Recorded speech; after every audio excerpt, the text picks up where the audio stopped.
Best.Podcast.Ever is sponsored by the Gertzberg Law Firm, a full-service business law firm in Cleveland and Chagrin Falls that's changing the way businesses retain their attorneys. Go to gertzberglaw.com to learn more. While you're there, check out Cover My Six, a complete legal audit of the 6 areas that most often create or prevent business lawsuits and government investigations. Go to covermysix.com to learn how we keep you safe. Enjoy the show. Ladies and gentlemen, you're about to listen to the best podcast ever recorded.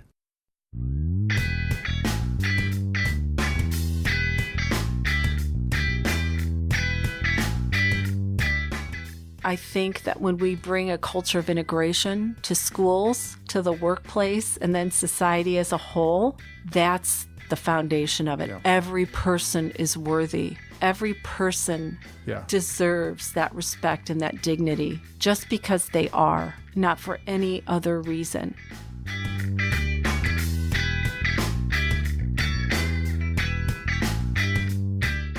Hey folks, Alex Gertzberg here. I suspect that you're wondering whether this too will be an episode with our good friend Molly Gebler on, or whether you're just going to be hearing me and the guest here. And the answer is just me and the guest. It didn't start that way. We sat down at 4:59 to record our banter. Shari was about to jump in the room and do this interview, and then Molly got this frantic text from Sam, and the babies needed some attention, and Molly had to race over there. And I think everything's good now, but there was an urgency that required Molly, and so she had to skedaddle out of here the day that we did this interview. Molly would have loved it. I know you're going to love it. This was probably one of my favorite ones. So Shari is an amazing human being. She is the CEO and founder of the Two Foundation. That's TWO Foundation. And it is a pretty incredible organization. It provides training, support, and access to employment opportunities for people with exceptionalities. And I'll have you listen to the podcast to learn what an exceptionality is, because we talked about it. It is a cafe, it is a boutique, it is a training and coaching program. Shari has done a lot for the people that have come through the program and for their families and for their employers. And if ever there was someone who fit the model of what Molly and I think would consider sort of the ideal guest on this show in terms of impact, boy, Shari really would meet that standard. She is pretty incredible. So we talked a lot about what the Two Foundation is about and how she's helped people with exceptionalities find jobs, work on skills, interviewing skills, help them with their resumes, help them find jobs, help them integrate into the workforce. And aside from all that, as I mentioned in this podcast, it is such good food. I've gone there without really knowing what the place was about, and I've recommended it to lots of people I know. It's so good. It's so good. Get the breakfast bowls over there. Coffee's fantastic too. So enjoy this episode. I know I did. And give us your feedback, by the way. I keep meaning to ask you guys. I mean, we have a lot of listeners. There's a lot of you listening. I would love to hear, and I know Molly would too, what you think about our show and our guests, and how good or how lousy our interviewing skills are. Yeah, we'd love to hear from you. If you go, you can do that by going to thebest.podcast.ever.com.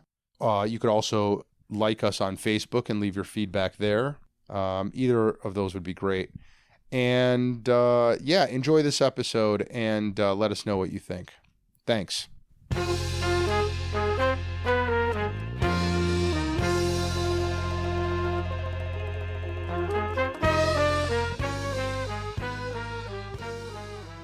Hi, Shari Hunter. Hi, Alex. Thank you for joining me today. How are you? Thank you for having me. I'm well. How are you? Good. Did you have a good day today? We did. Tell me about it. Well, at the Two, we had one of our job seekers training all through the day. And we had one of our job coaches over at a doctor's office where one of our individuals has started a new job. So she was there with her, making sure she was doing well. We were training a new job coach at the Two today. And we also have an expansion going on. So we have a lot of construction and electricians and all that kind of stuff. And then we had the cafe open too. So that's pretty normal. So I asked you if you had a good day today, and you defined your good day by all these things that are going on at Two Café and people that you're getting on their feet in the job market that are they your students or they're your employees, obviously? Well, we call them our job seekers, Okay. those that are coming through our training. We debated on what we should call them, and we decided job seekers because they are working there, but they're training, and we know that we're in search of a new job for each one of them. And it's not about working in a restaurant or cafe. So while they're there with us, we're assessing their skill sets, we're assessing their interests, but it's happening within the real workplace. And we're also putting them through our training materials. And we do 8 lessons on self-determination. So we start out with every one of our guys and girls on personal profile. We want to learn all about them on the first day. The next day they come in, we're going to do a self-awareness, and we're going to attach meaning to each lesson. So all of this I learned from my son, Derek. I would always say to the teachers, well, you can't just tell Derek. You have to let him experience it. You have to let him, feel it, use all of his senses, and attach meaning to whatever it is that you're telling him. And so at the Two, it's so important to be in the real workplace so that they can learn self-advocacy, self-awareness, self-regulating within the real workplace. So it makes sense. And they're experiencing it while they're learning it. And we're finding that it's really sticking. So I want to unpack 20 different things that you just said. But let's start with the Two. Okay. The Two is Two Café. The Two started as the Two Foundation. So I started the foundation first. And, the whole time I was raising my son, Derek, I was just so not okay with what was offered to my son. And in terms of special education, in terms of job skills, in terms of everything, from the moment I was told that Derek was born with Down syndrome, it was a complete shock. I had taught for a couple years before Derek was my 3rd child. So before I had Christian and Tiffany, I taught a couple years. And although I didn't know anybody with Down syndrome, I had a couple kids in class with exceptionalities, and I knew what was available in the public schools because I had experienced it as a teacher from the teacher's side. Where did you teach? I taught in Manor public schools. Okay.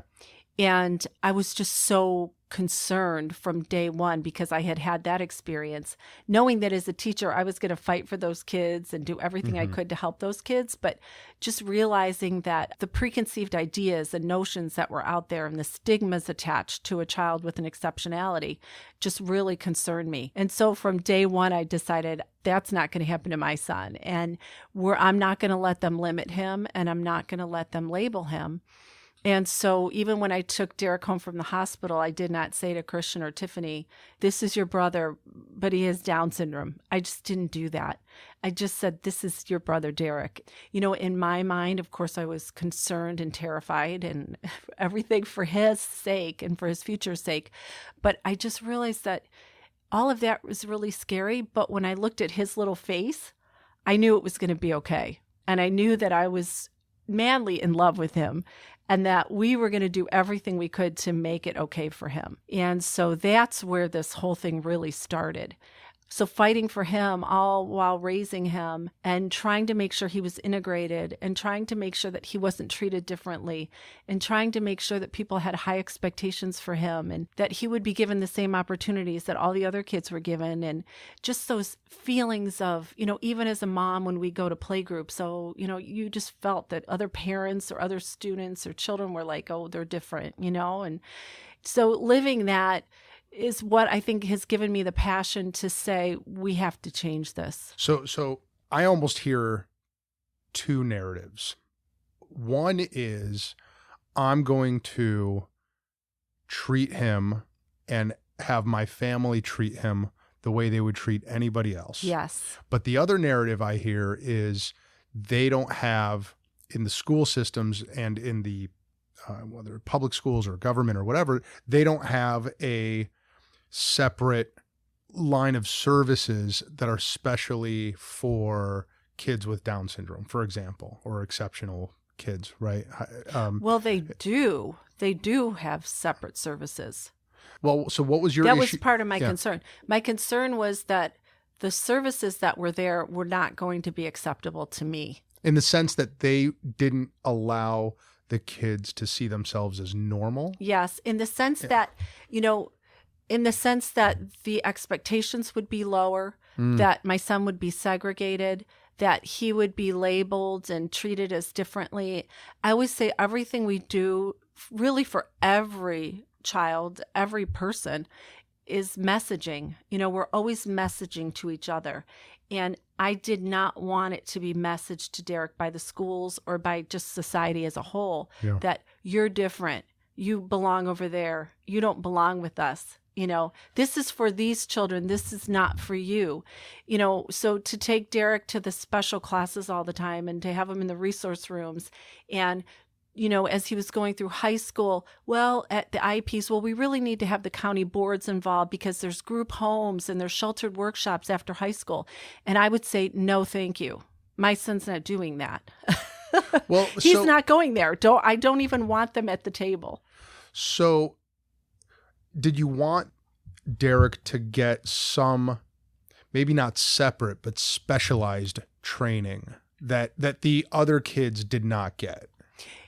I always say that for each child, they're each unique and they each have their own needs and their own strengths. So for Derek's sake, yes, I wanted Derek to get speech therapy, and we started that when he was a baby. Yeah. So I wasn't opposed to those therapies and services that would help him. I just wanted them to be done in a way, once he reached school age, where he was included in the regular classroom as much as possible. If we needed to pull him for speech, we did that. If we needed to give him some extra tutoring for math or reading, we did that. But the research all shows, and as a teacher, I knew that I always say when we integrate, everybody wins, and when we segregate, everybody loses. And so I wanted Derek integrated as much as possible. I'm not totally opposed to those extra helps. Of course, I wanted that, but I would take Derek out to speech therapy after school if he couldn't get it, or I did that in the summers. I would say to the schools, they would want to, in middle school or high school, take him to the grocery store. And I would say, oh, no. I take him to the grocery store. He already knows what a grocery store looks like, So some of it, yes, but most of it, no. All the research shows that when our kids are included, they benefit from it and the other students benefit from it.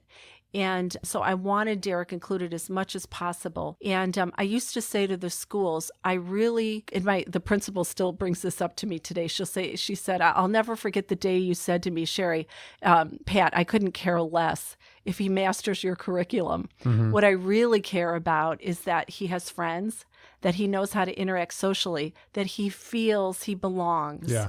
Those were the things I was really after. Now, when they'd say to me, well, he can't do that level of math or he can't do that level of reading, I would say, I don't care. At least he's being exposed to the material, and then we'll bring in the supports as we need to and shore him up as best we can. But I would say things like in math, well, okay, so you're going to have the same goals for the next 5 years because possibly he's never going to master, multiplication or division or even addition. But our job is to say, okay, but we have calculators and we have smartphones and, money. That's why Derek's going to have a credit card. That's why he's going to have a debit card. So maybe that's not the most important thing here. It's far more important to me that Derek knows that he belongs, that he feels good about himself, that he has great social skills. Was that Pat Brockway you were just talking about? Yes. Oh my God, I'm so in love with Pat Brockway. She's gonna laugh when she hears She's this. amazing. Yes. She's amazing. Yes. Both of my kids are in middle school over there, and she and I have completely different interactions about each one of them. But I think she's just amazing. She's really good at her job. Yes, she is. What you just said now, though, is really resonating with me, because whether you have, and I also, just as an aside, you use the word exceptionalities. Yes. I don't think I've ever heard that word before. You know, Certainly not in this context, but I'm not sure I've ever heard that word, period. That's a great word. well, I always say we all have exceptionalities. Right. And that's something that we have to realize. I was talking to a company that hires from us, and they said, well, we've never done this before. And I said, well, I just want to inform you that you have done this before, because any company that hires any amount of people, I promise you, every one of them has Right. exceptionalities. And we just trained over 300 employees at that company last week. And we're training on a culture of integration and diversity. And we want to touch every employee so that when they're there and they see an individual with an exceptionality and they need help, they're ready to help. They're ready to support. And in those 300 people, one of their employees came up to me and he said, thank you so much for being here and doing this. I attended such and such a school, and I have autism, and I've worked here for 3 years, and I love it here so much because my job is very repetitious, and that's what I love. And I said, wow, I'm so proud of you. I'm so excited to hear this. And he's thriving. So after that, we met with their management team, and we did a 4-hour workshop with them on what it means to be integrated and cultural, have a culture of integration and diversity. And I said to them, about 20 of them sitting around the table, I said, did any of you know that you have an individual working here that's on the spectrum? None of them knew. None of them knew. So I promise you that every business and every company has individuals with exceptionalities. And as I always say, I have more than most. And so we all do. We just didn't receive that label. Yeah. So let's go back to that journey up until two. Okay. It's Two Foundation. Yes. Yes. Which has a cafe, but is so much more than that. Yes. And we're going to get to that, but I want to keep going chronologically. So you're raising Derek to have confidence and Yes. to believe in himself and to not Yes. view himself as different from anybody else, Yes. while at the same time giving him attention in the things that you believe he might need more attention in. Yes. Right? Yes. Social skills, maybe. Right. Right? What else? Focusing on his strengths and not his weaknesses. So all of these principles are what brought us to Yeah. the Two Foundation and the Two Café and Boutique. So just like we do with any of our children, Christian was great at sports and great at math. And of course, so we're going to feed into that and give him all we can to build that while shoring up those things that maybe he needs a little support in. And Tiffany was great at reading and very, excelled in school and loved volleyball. And of course, we built into her in those ways. And Derek just loved music and loved to play and loved friends and loved sports. And I always say of my children, he's just and they know I say this, he's the most well-rounded of the three of them because he loves everything. And so, but I knew that we had to really build his confidence because I knew that he would be told he was different sometimes. And, it didn't matter. And that's where our faith comes in so strong. I always say that, we are created with purpose and dignity. That's not based on what we're good at. It's just because we are. Right. And so pouring into all of my children that truth and just hoping and praying that when those times would come along that somebody might say to him, well, you have Down syndrome or you this or that, that it wouldn't matter. And I have to say, I think that has been accomplished in his life and which I'm so thankful for. And let's say right up until high school. Help me understand, what are you saying to him? What are you doing to boost his confidence? Just raising him. Well, an individual said to me, you need to write a book. I said, all I would say is I raised him like I raised Christian and Tiffany. I didn't do anything any differently. When he was born, somebody said, oh, you need to go to the support group. And I said, absolutely not. The last thing I'm going to do is go to and start messaging to my son that I need a support group to raise you, to be your mom, Nothing wrong with that if some people need that. But I didn't want to put Derek in a bubble where this is where you belong. So, honestly, just raising him the same way we were raising Christian and Tiffany, and encouraging him and loving him. And he was going to show us what he needed and where we needed to go. And there's just no book on raising any, one of our children. Well, here, we're gonna take a tangent, which we do way too often here. And then I want to talk about the foundation. Okay. Do you... Well, and actually in the broadest sense, right, from raising 3 kids to running this foundation, it seems exhausting. Do you ever feel completely like frustrated? Do you ever feel like it's too much? No, I really don't. I mean, there are days I'm tired, but it's a really good tired. And I'm so energized by it. Because I honestly believe, when you're young, people say one person can change things and you think, oh, not really. Is that really possible? But I'm so energized and so passionate about our mission and our cause and about our job seekers that I have to do it. And I wouldn't want to do anything else. So, yes, there are days I'm tired, and there are days when I think, oh, my goodness, have we gotten ourselves in over our heads? But, really, no. Today alone, just setting up an interview for another one of our guys and listening to a business partner not only say, yes, bring them and let me interview them, but I'm so excited about this. Those are the things that are happening almost every day. And it just makes your day. You cannot have a bad day when you're with our guys. And that is one of our biggest messages that we give to our business partners. Yes, we're asking you to hire somebody and do, maybe you think of it as do us a favor. I don't think of it that way. I think of it as you're going to be so lucky and so blessed to have one of our guys, and they're going to change your workplace for the better. And I'm so privileged because I get to work with them every day, and they crack me up every day. So let's talk about that. Okay. So Two Foundation is a cafe. It is also a school. It is a placement agency. It is a nonprofit. Yes. But how do you think of it first? I think of it as a movement. Interesting. Yes. What does that mean? So it's not just a place. It's not just a business. It's not just a training center. We truly want to change the face of the workforce across America. And that's what I'm saying. I'm like so excited and passionate and driven by the possibility. And I see it happening right before my eyes. And so, it's a movement to say no longer will it be the days of us and them. Mm-hmm. It's just us, all of us together. And that's why we're the two.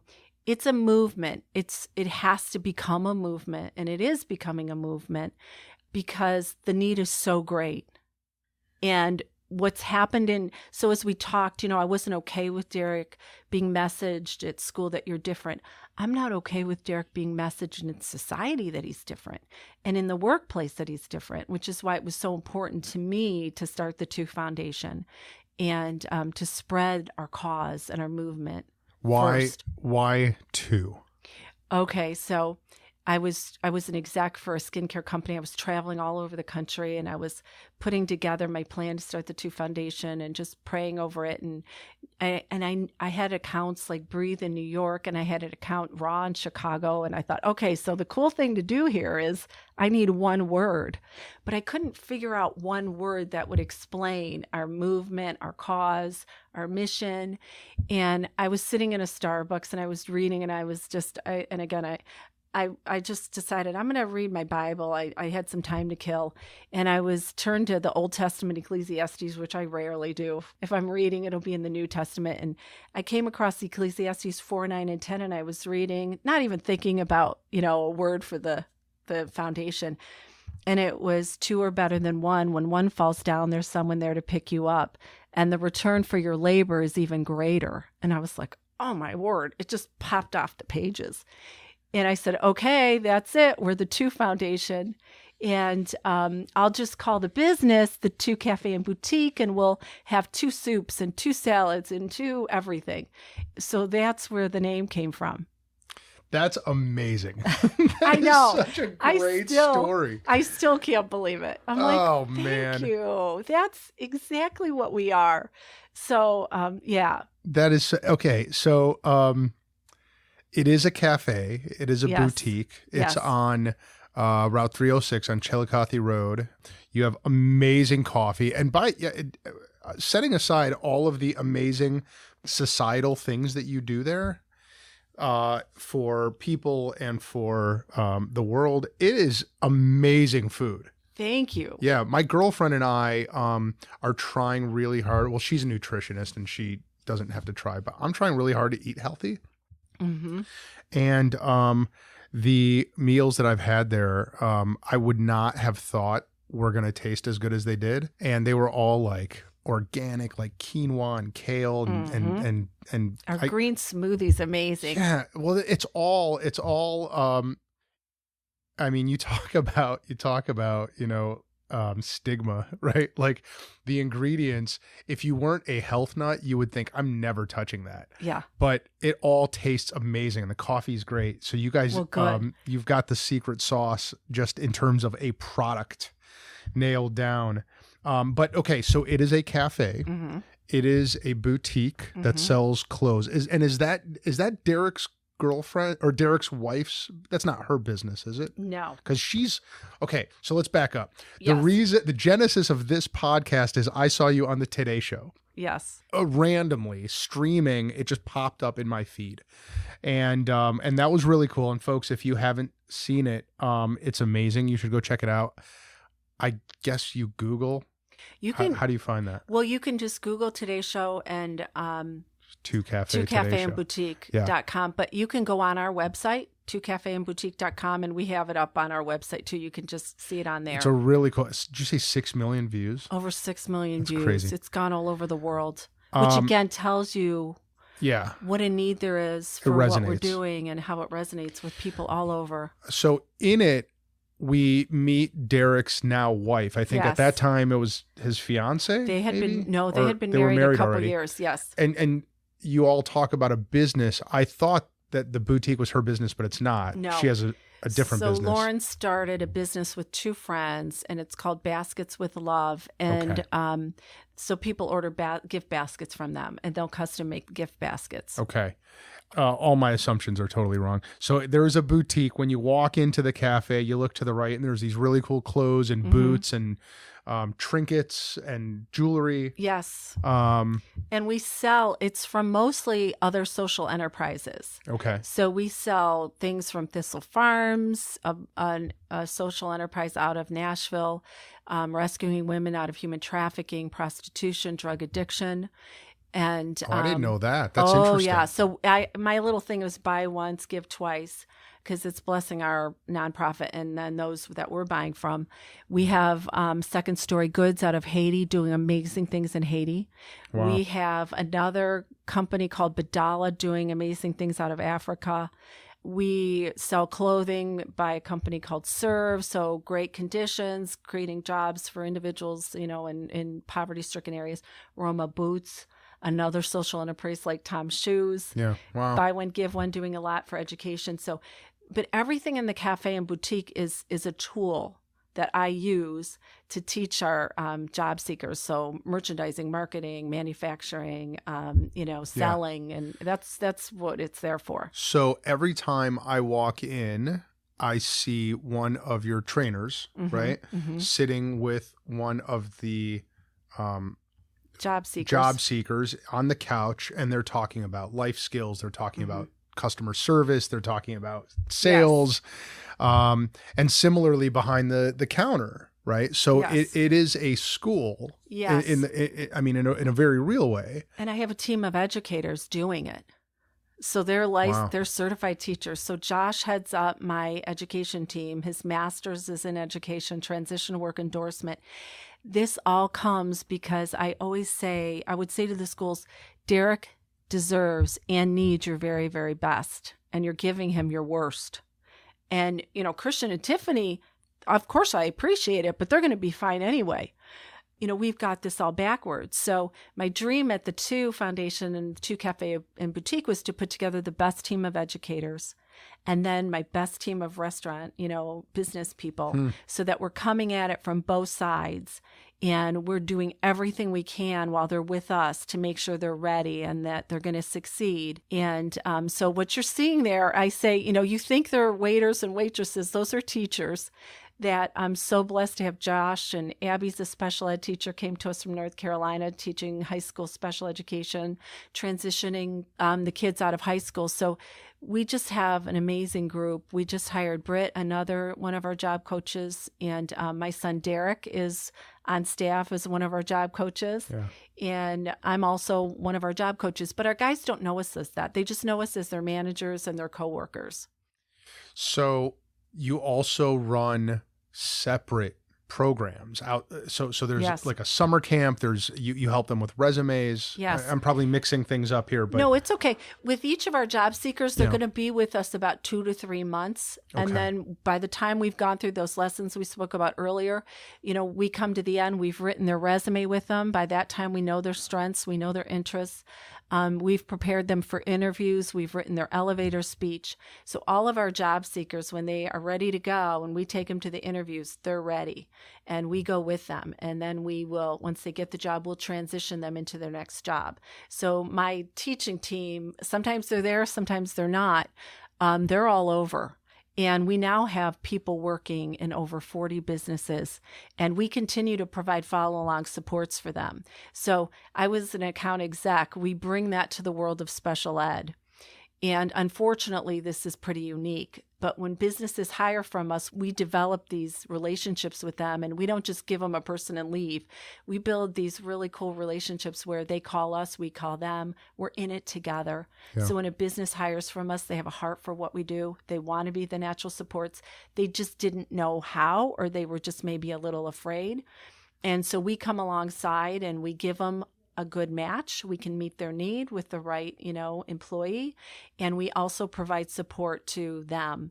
And that's ongoing. So for some of our guys, we've been supporting for over 4 years, but it's just popping in once in a great while because they're doing so well. So orbiting around you are kids, students, our employers, our parents, our donors, all of whom either need your help or want to help. Yes. Right?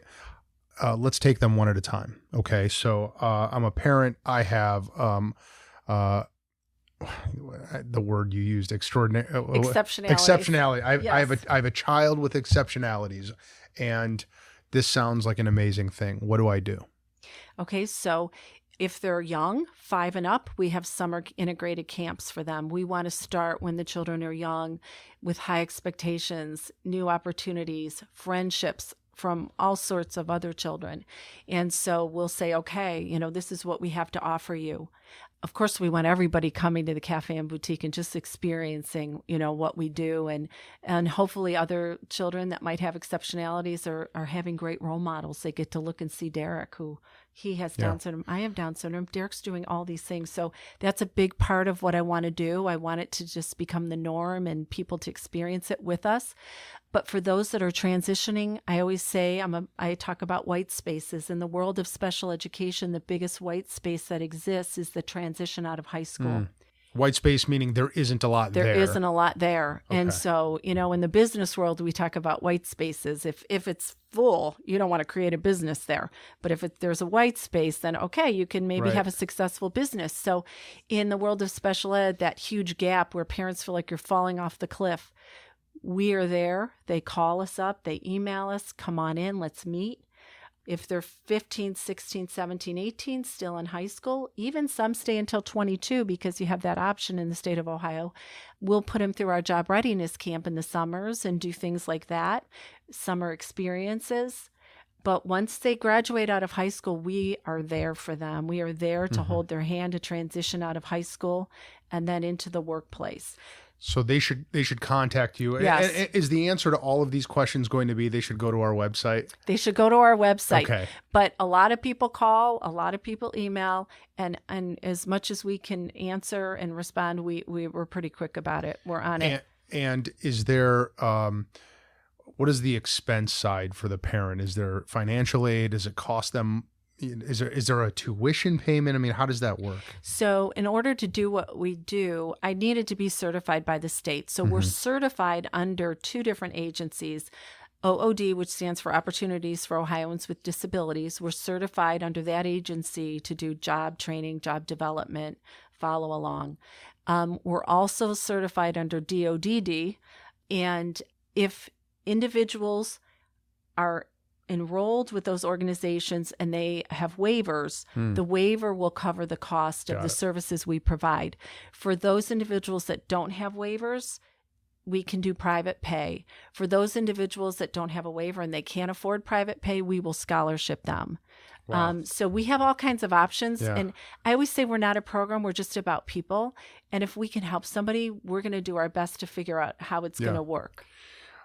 So now I am an employer. And by the way, I've been telling people how I wasn't able to help you fast enough. So I walked into to get a coffee one day and you're like, ooh, you have a law firm.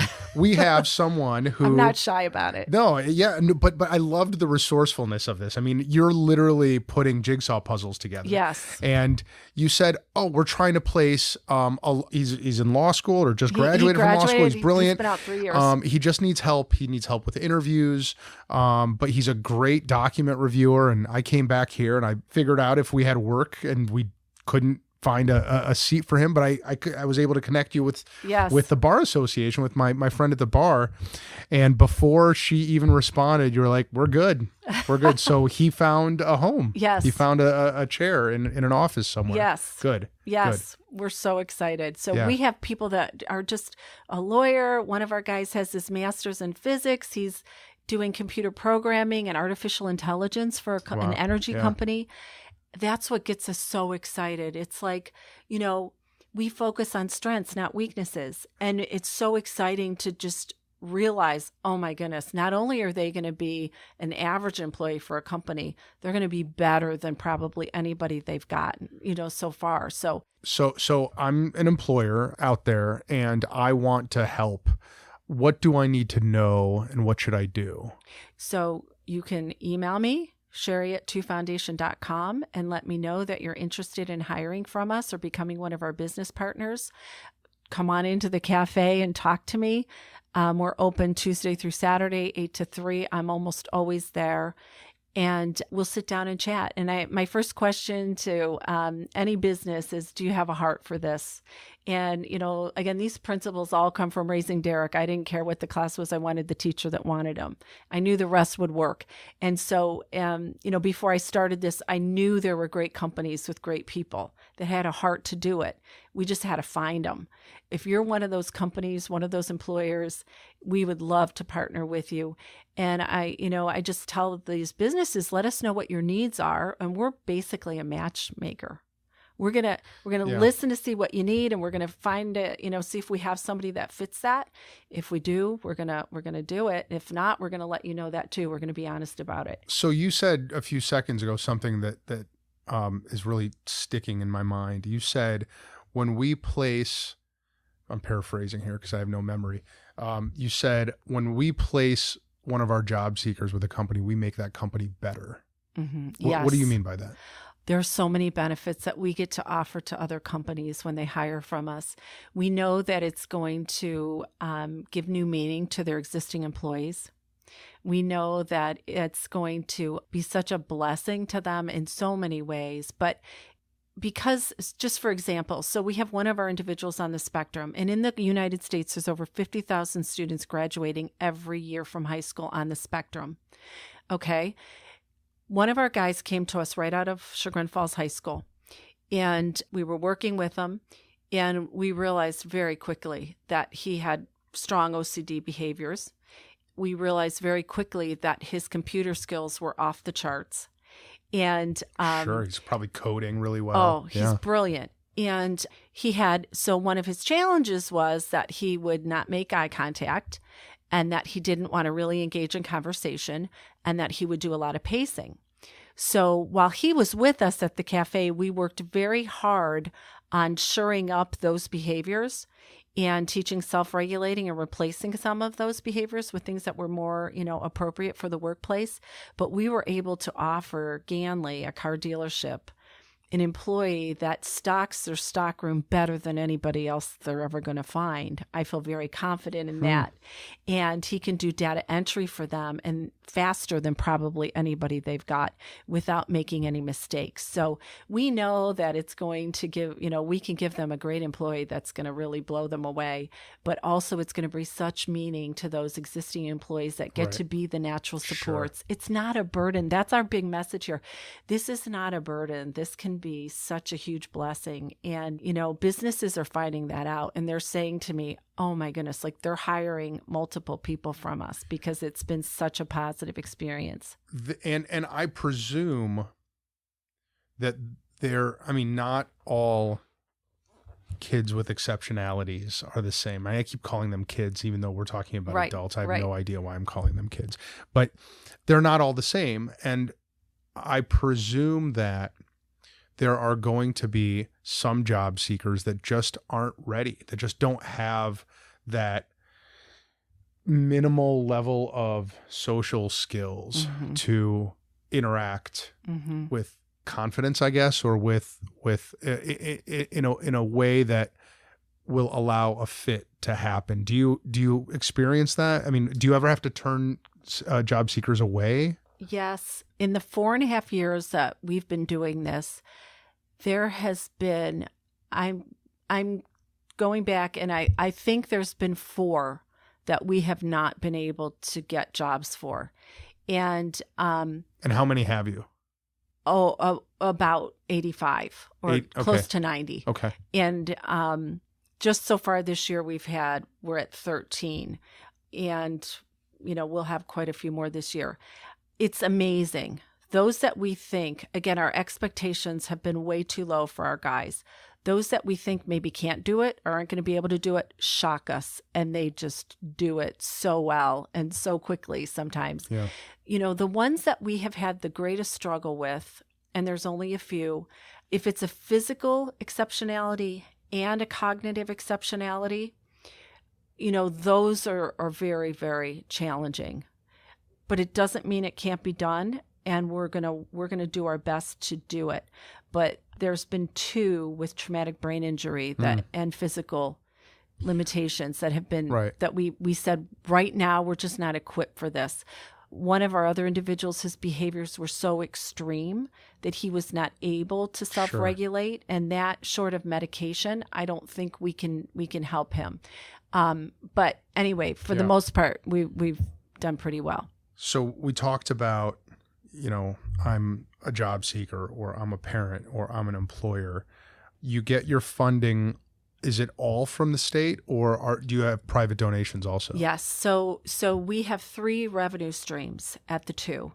And when I first opened, I thought it would be the case, and I'm shocked that it has been that way. So one of our revenue streams is from what we can make at the Café and Boutique. The whole thing is nonprofit, so everything spent there, goes right back into the foundation and allows us to do what we're doing.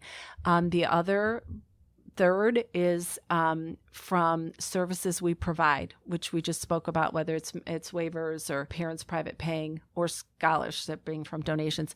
And then the other is just fundraising, grants, donations. And so that's going to have to continue. We're going to need all of it. What we do is so expensive. When other people say, why aren't others doing this? And it's because, it's tough. I mean, it's very expensive just to have a business. Well, here's the other thing, Shari. If you are really a movement, an idea, rather than just a training facility or a small business that has people with exceptionalities who work there and who learn there. If what you're trying to do is create and maintain and grow a movement, that ain't cheap.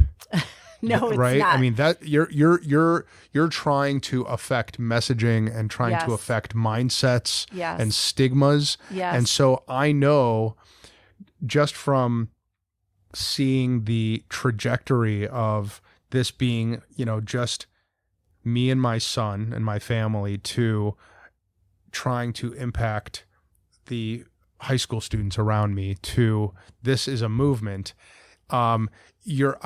I suspect, and this is what there's a question here.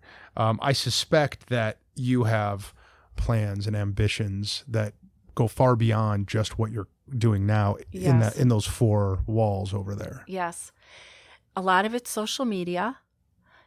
We're also expanding right now. We're doubling our space, and we're adding to what we do, integrated exercise, a larger boutique to bring in more money through the boutique, children's programming throughout the year, starting from preschool on up. Not that we'll be a school, but just offering different programming, moving our gardens on site. That's all really great, but what we're really after are these corporate sponsorships and these large corporations. I always say, I'm in my 50s. I only have so long to get from 0 to 100. We're after these large companies that have a heart for what we do. I've been after Nike since I opened, but the CEO doesn't respond. But I always say we need to be image changers, and I need those big companies to come alongside and take us from 0 to 100 as quickly as possible. That can happen through TV ads to just, we have to have our guys everywhere front and center right now to lose the stigmas, and to ultimately we have to be image changers for our guys. And I'm also hoping to start a for-profit side where we can, I've got a little bit of a line of clothing where, every tag says a portion of the proceeds will go into the Two Foundation, and it explains the movement. And so hopefully we can do well with that and spread that around. So, but in these companies that we're working with, one of our companies right now that we're so excited to partner with, HC Company, they have 4 locations across the country. So if we can do a really good job here, and then we can take it to those other 4 locations, that's exciting. Another company has 5 locations across the country. If we can create a culture of integration and diversity within this company here, we can take that across the country and help them to hire in all those other locations. So there's a few different strategies going on. Well, here, I mean, you've developed now. So this, you started Two in 2015. The foundation I started in 2013, and then we opened the Two Café and Boutique in January of 2015. Okay. So let's step back for a second. So in 4 years, you have accomplished a ton. And it's a team effort. I have such a great team. Sure. Molly and I started this podcast,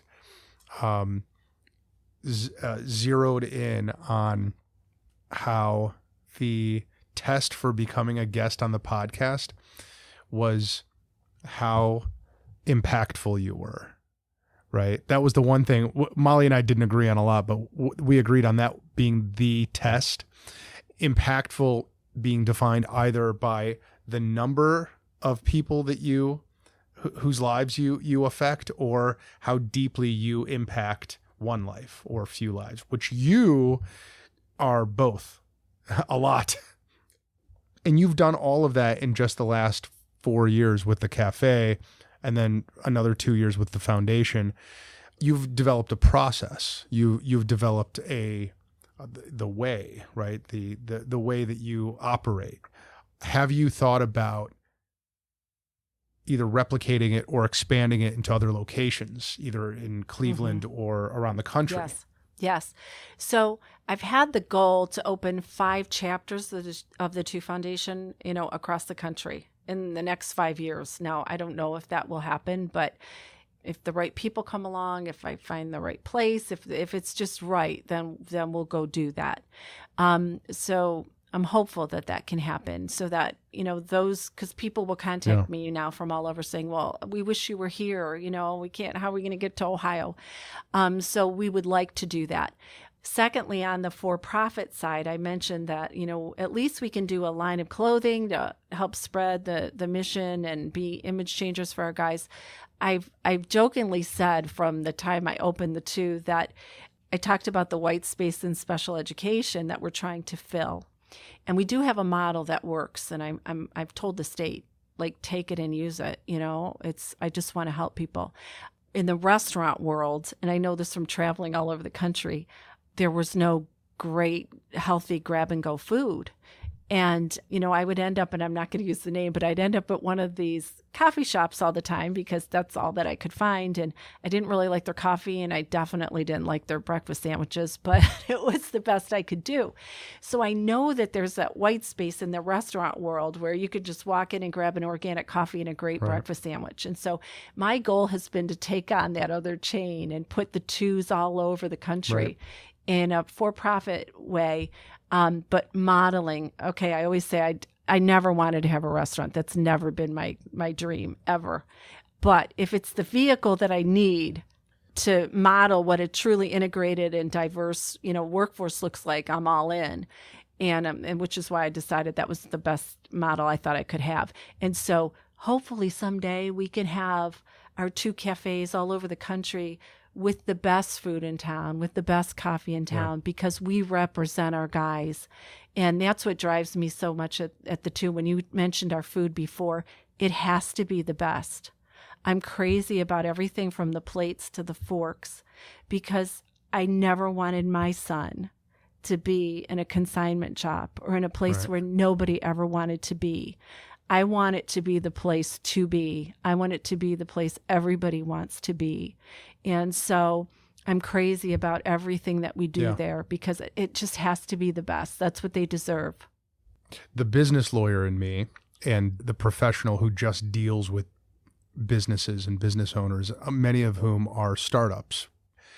My knee-jerk reaction to what you just said is that there are these another two narratives here. One is that you've got something figured out really well, and a lot of businesses overreach into other areas that they don't know as well, and that ends up detracting or taking resources from the one thing that they're doing really well.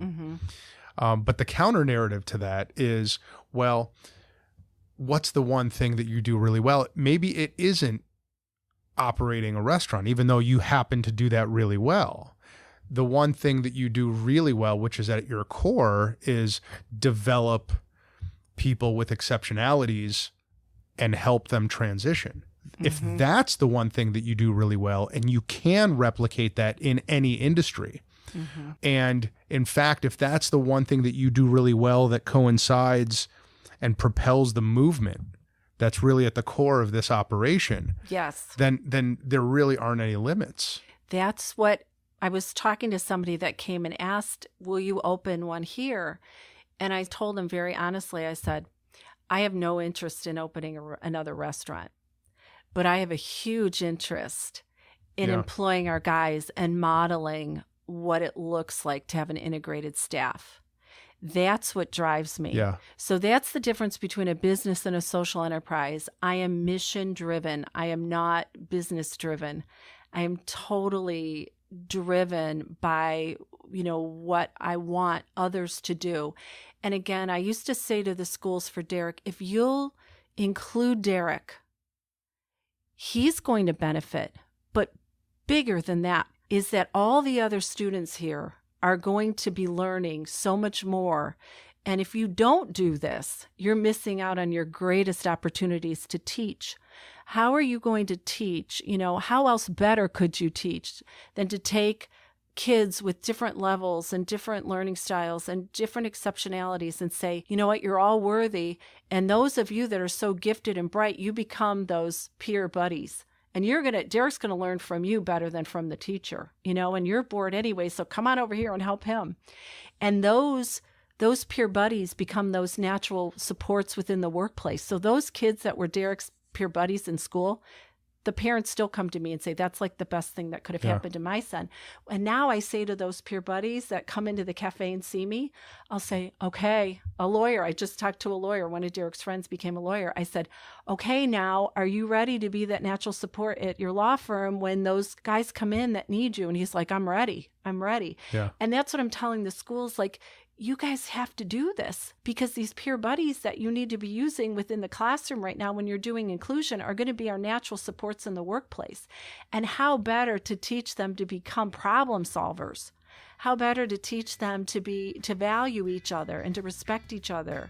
And, this diversity thing we talk so much about, why aren't we teaching that within the schools, So this is where we're going to take a break. And we're going to refill your water for sure. Okay, great. And we will be right back.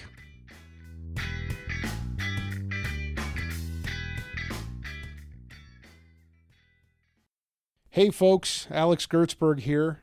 I am CEO of the Gertzberg Law Firm and Cover My Six, and I hope you're enjoying the show so far. I wanted to take a quick second to tell you about something special we're doing at Cover My Six. If you own or run a business, I want you to go to covermysix.com to see if you qualify for a no-cost business vulnerability assessment. My business lawyers will meet with you in person, go over your customer contract, your employee handbook, and your other key legal documents, and help you spot any legal minefields that they see. We'll also give you some guidance on how to stop those minefields from blowing up your business. So go to covermysix.com to see if you qualify and to sign up. Thanks, and enjoy the rest of the show.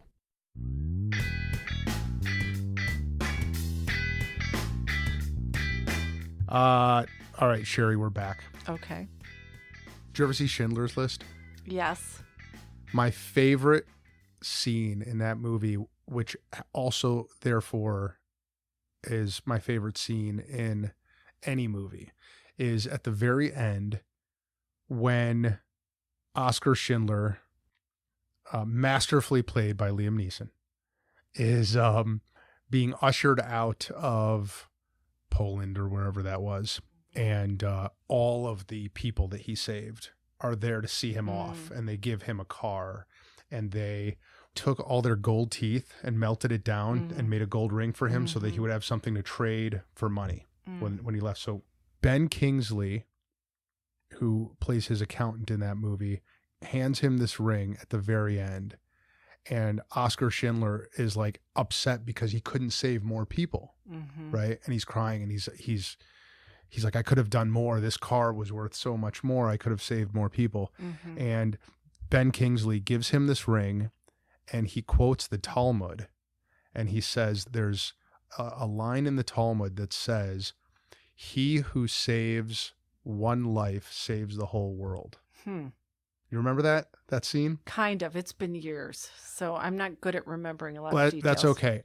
I think about that all the time. And this is kind of what I was talking about earlier with, what Molly and I wanted to do with this podcast, because people think often that what they're doing to help one person will help that one person, and then they get on with their lives. But in reality, they're helping that person and that person's family and their families and their employees and their neighbors and their communities.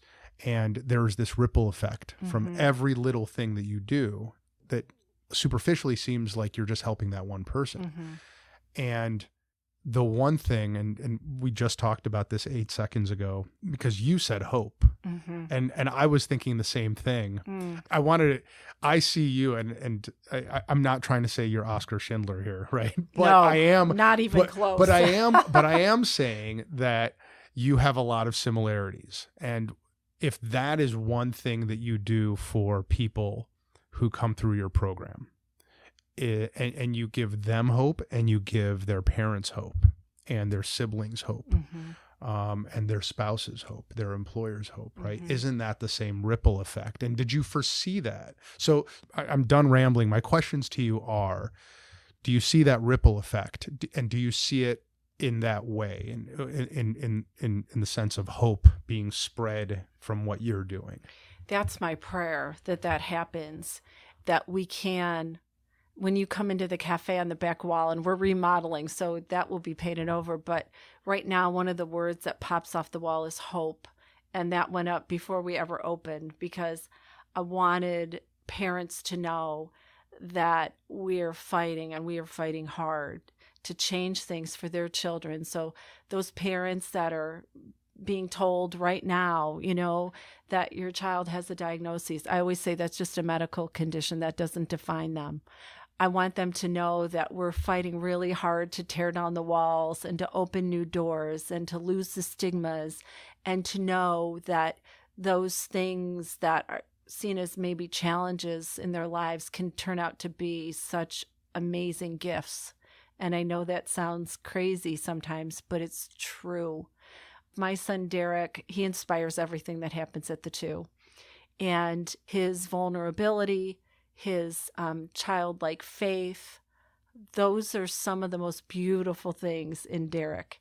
And I'm so blessed, to see those things in him, and just his love for life and his laughter. I'm so grateful for those things. But yes, so the hope that comes from knowing that parents are going before them and fighting hard, I hope that gives them hope.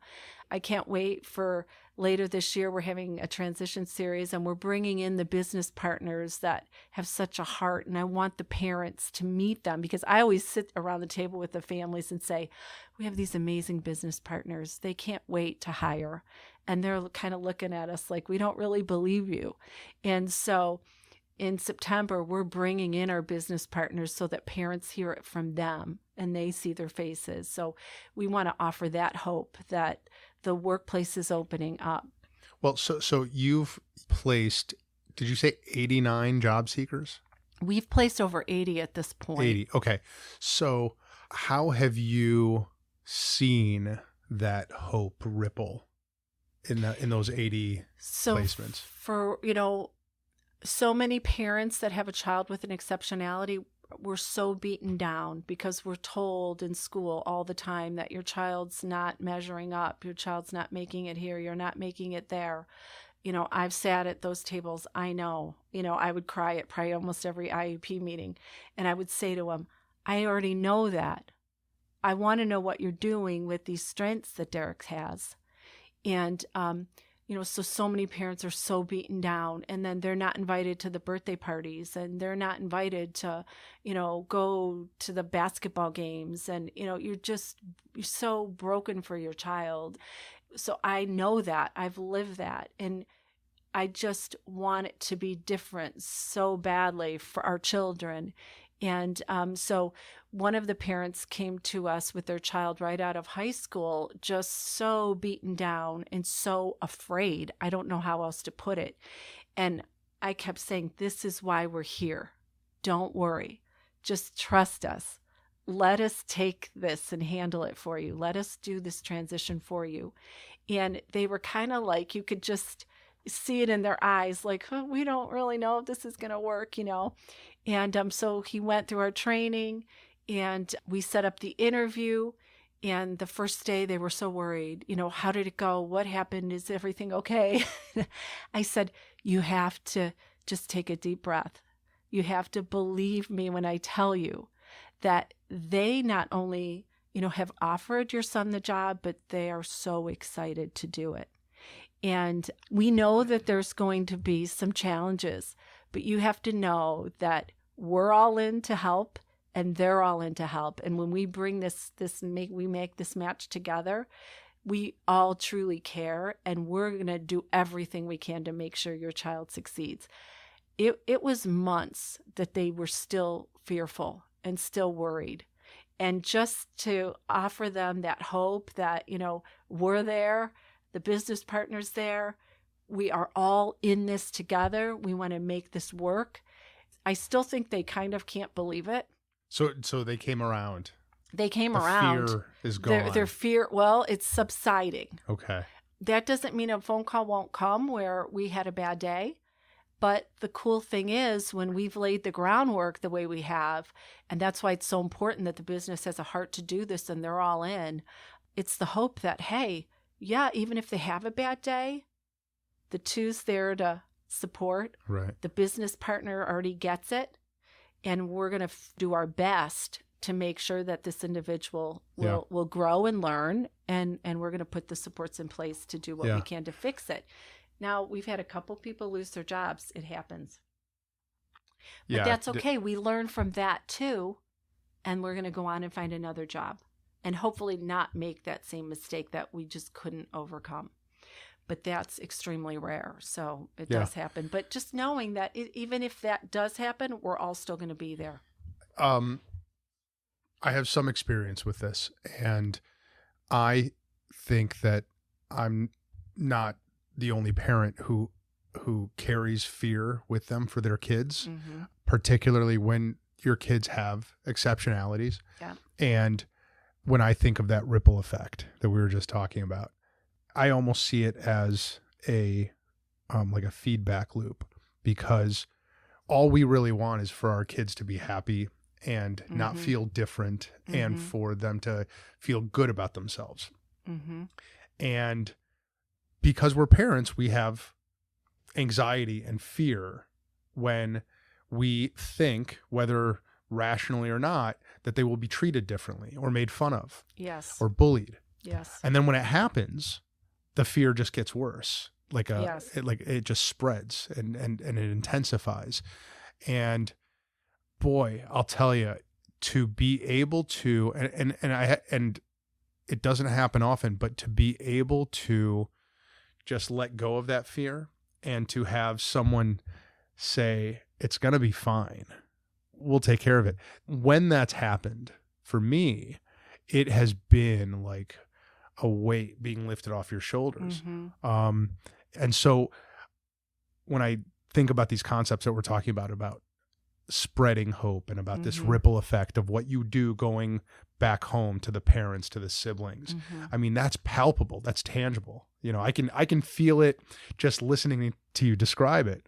But you must see that. It sounds like you saw it with this family. And it's just, I count it as such a privilege to be able to just come alongside somebody and say, I've been there. And I get so emotional because I think that's something that sets us apart when we're sitting around a table. I'm not that teacher and I'm not that county worker. I'm not, I'm a parent, and I that's one of the things that makes it different.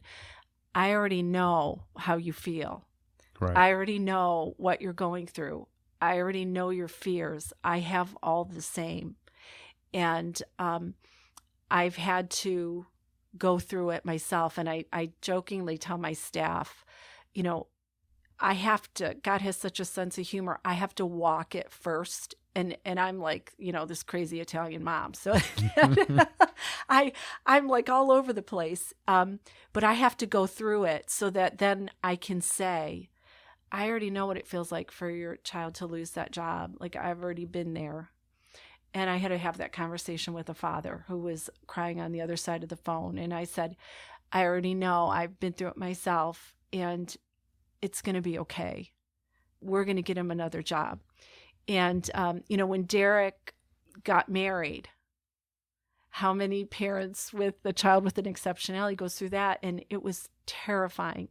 And people say to me, are you so happy? And I'll say, I don't know. I'm like so worried and so concerned. And yes, I'm happy for him, but I also have huge levels of anxiety over it. And I've had to walk through that. And I've had to walk through allowing Derek to get his driver's license and be completely terrified that he's now driving on the streets, but completely overjoyed that he was able to pass the TEMS test and pass the driving test. It's such a mixture of emotions. And so when I sit down at a table with parents, I can pretty much say, yeah, I know. Yeah. I've been there, but I want to offer you hope. Like, you could come through the other side and it's going to be okay. That is really powerful, having walked that walk. Because I imagine that those parents, you've established a lot more credibility with them when you do that.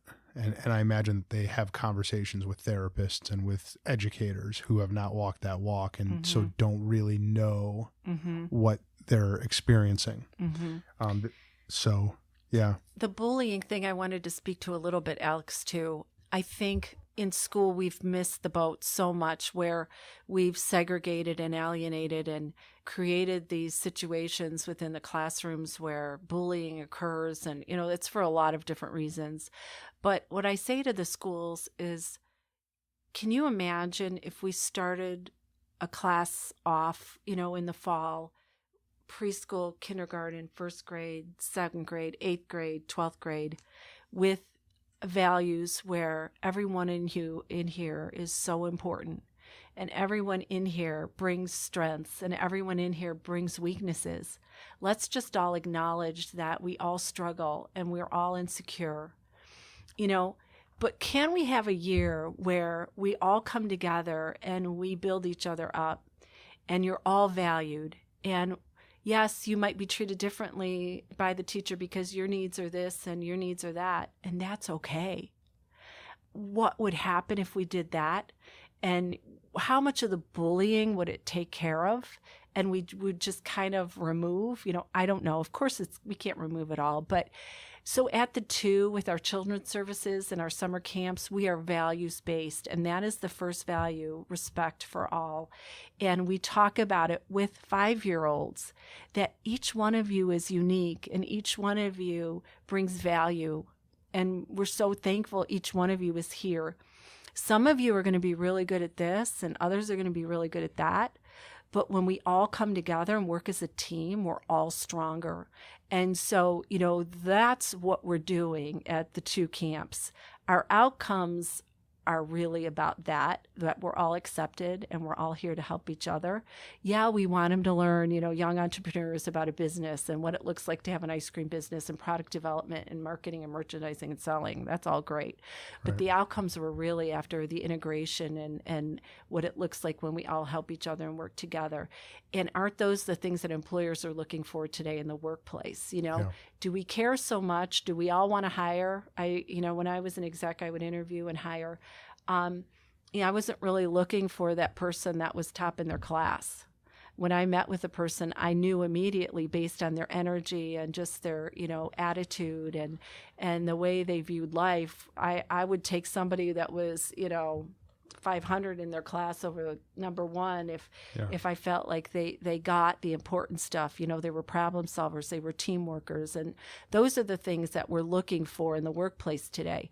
And I think that the schools have a lot of work to do. Well, I think what they need to do really is put a higher premium to the extent that they can, which is so difficult because it's a morass of curriculums and legislation and regulations. So I don't know how they can do it. But what they need to do, I think, is elevate the teaching of empathy. Yes. Right. And integration. Yeah. Instead of being afraid of it, embrace it because it allows so many amazing opportunities to teach the most important lessons in life. So Rob Sapp, do you know Rob at all? He was No. He was he's been on the podcast twice. He's a Broadway actor. And he produces and directs the theater productions at Sugar Falls and at community theaters. And Molly asked him, or first Molly told the story to him about how, because she was in his Peter Pan production, right? She was one of the pirates, and she was marveling at how the kids were responding to him on stage. And she said something to him like, "Rob, you've got it. You are touching these kids and they get you." And he said something that I think you must have.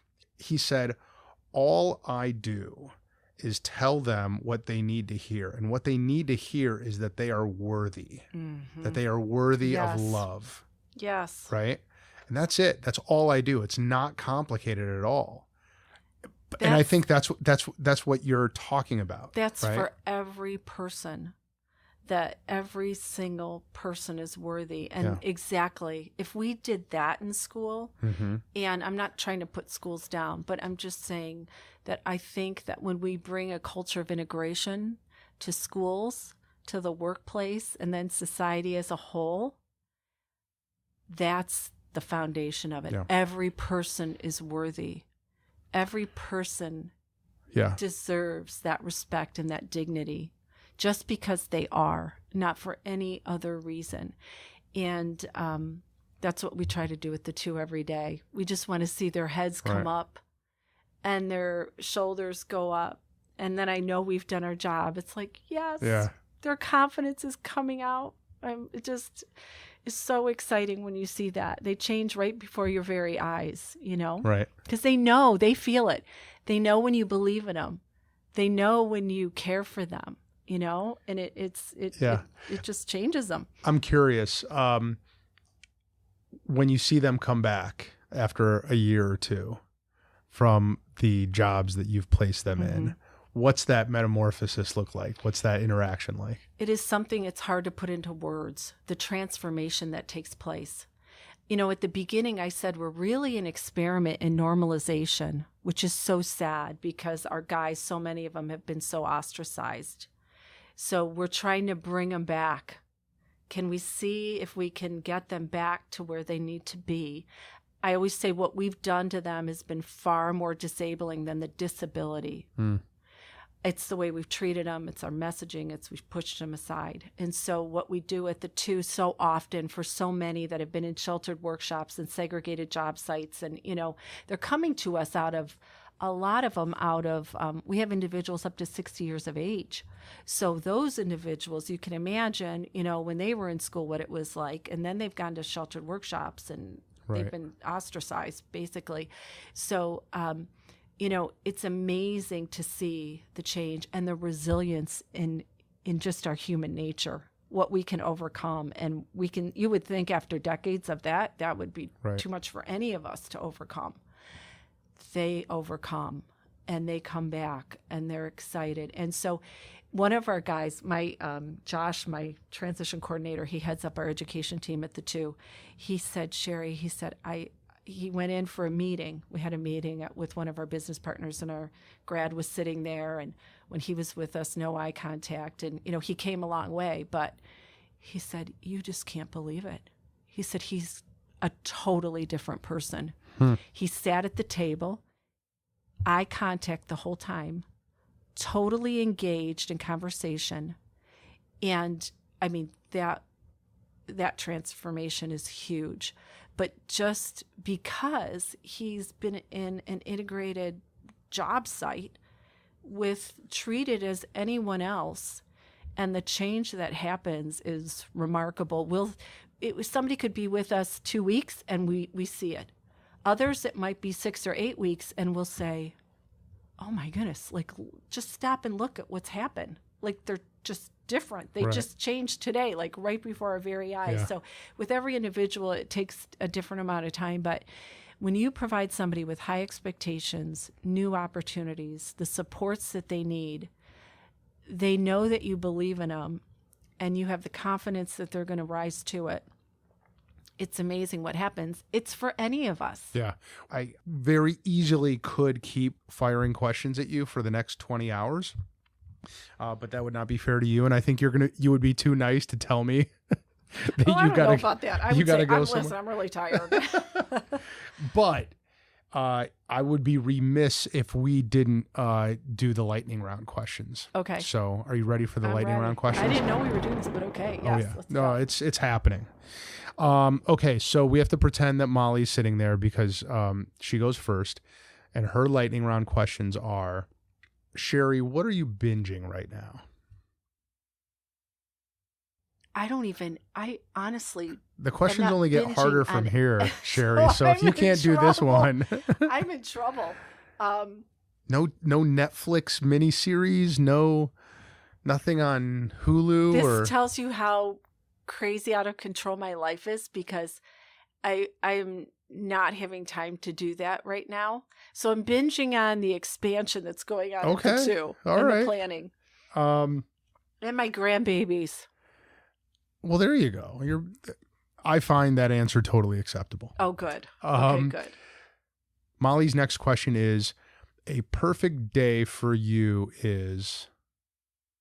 Going out to eat at a really great restaurant with all of my children and my grandchildren and my mom and dad and my husband. That's awesome. Okay. And just hanging out. Excellent. A song I never want to hear again is? I'll Walk 500 Miles, whatever that one is. My husband sings it, and I don't like it at all. That is my least favorite of Molly's questions, because I pray that I don't know the song, because if I know it now, it's going to be stuck in my head, and that's okay. We'll move on, and it'll unstick. Then we've got the Christy George. Do you know Christy George? Yes. So Christy sat in with us one time, and we have a question that is called the Christy. And the Christy is... I love Christy, by the way. She's awesome. Yes. Yeah. If you could interview any person who ever lived, who would it be? I have to say Jesus. I knew you were going to say that. That's a good answer. That's a solid answer. I have so many questions for him. Okay. Are you ready for my lightning round questions? Yes.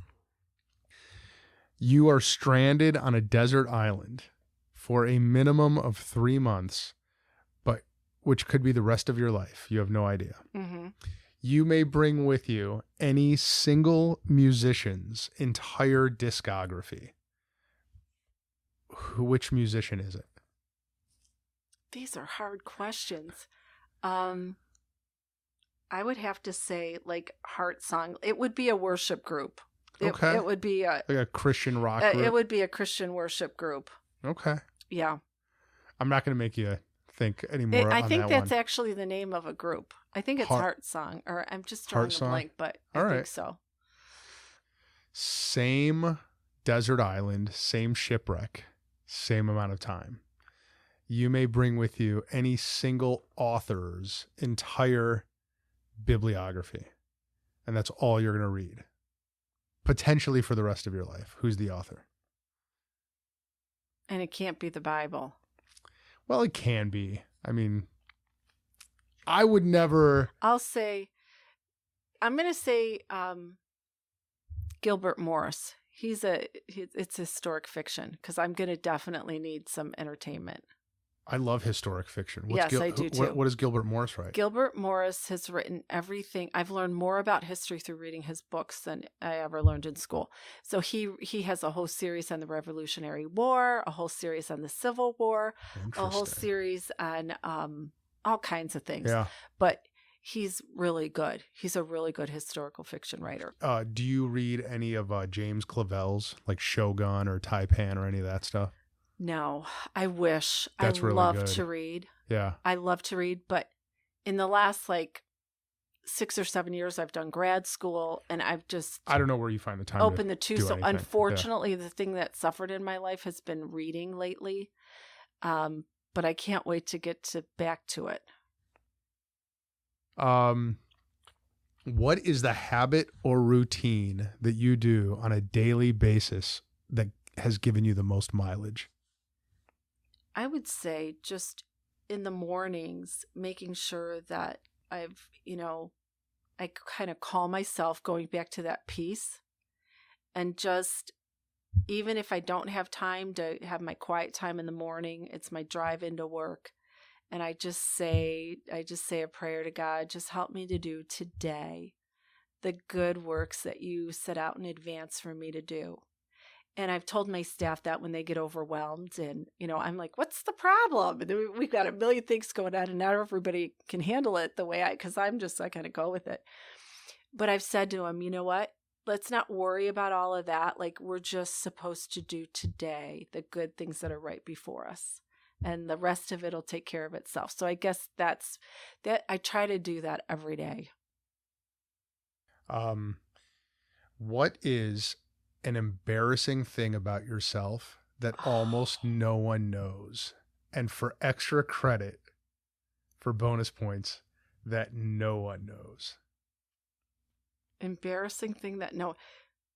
Well, I'm klutzy. I just had the most embarrassing situation yesterday, which that's not lightning round, so I can't go into it. I have many Lucille Ball moments. Okay. I do the most embarrassing things. But anyway. But I mean, I'm not going to push back on it because it's your lightning round answer, but it sounds like that's something that a lot of people probably witness.